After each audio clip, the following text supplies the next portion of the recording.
So last week I shared about how God sent me a leading to pull over to the side of the road, and I talked all about listening for God's leadings.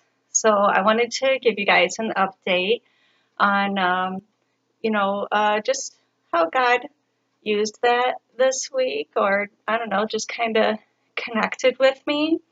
So I put that out on YouTube last Sunday, and on Monday I went to my life group, kind of like a small group through my church, and we're going through this video series right now where the pastor puts out a video and then we have questions and we talk about it.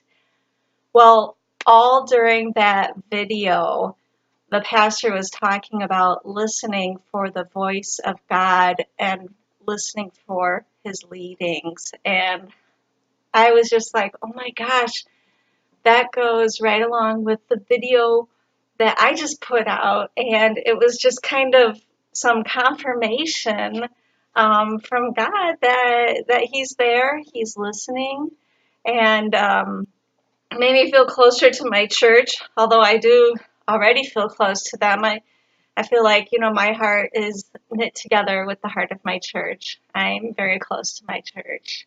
Um, they're very loving. So I wanted to share another story this week. I wasn't going to publish this soon after the last one, but you know what? God showed me how the last story could be used, so I'm going to share another one. And this story is about a time when I was struggling and God was there for me.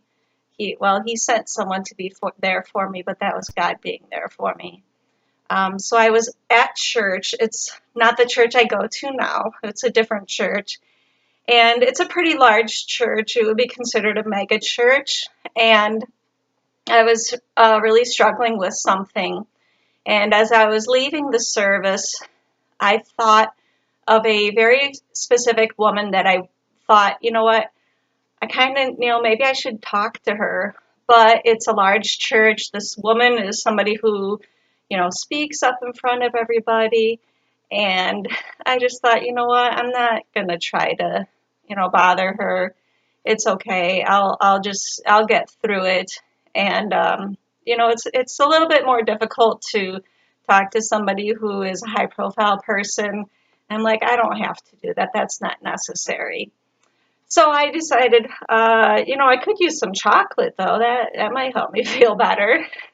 And so this church has a bookstore, and I went up to the bookstore, and I was standing there, feeling pretty low, and I was looking at this round table full of chocolate.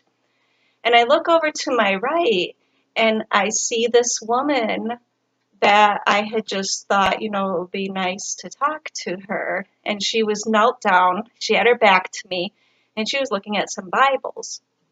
And I thought, wow, I could talk to her right now. She's right there. And I thought, no, I'm not going to do that. I'm not going to seek her out. I'll just let it be. And I thought, you know what? If she stands up and comes up to me and says hi, then I'll talk to her.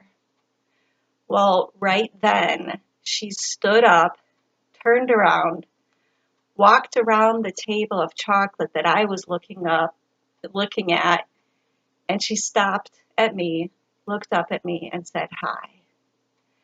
And I said to her, I really need to talk to somebody right now. And we found a place to sit down and we talked. And I was like, wow, that was totally a godsend. God sent me up to that bookstore. He had her there. It wasn't busy. She was available. And she did exactly what I had told myself would allow me to talk to her. Stood right up, walked up to me, and said hi. I'm like, God is so good. So I just wanted to share that story. God is there for us. He sends people into our lives to help us. And, hopefully we don't miss those moments. And I hope that you guys get to experience it too. So Take care. I'll talk to you later.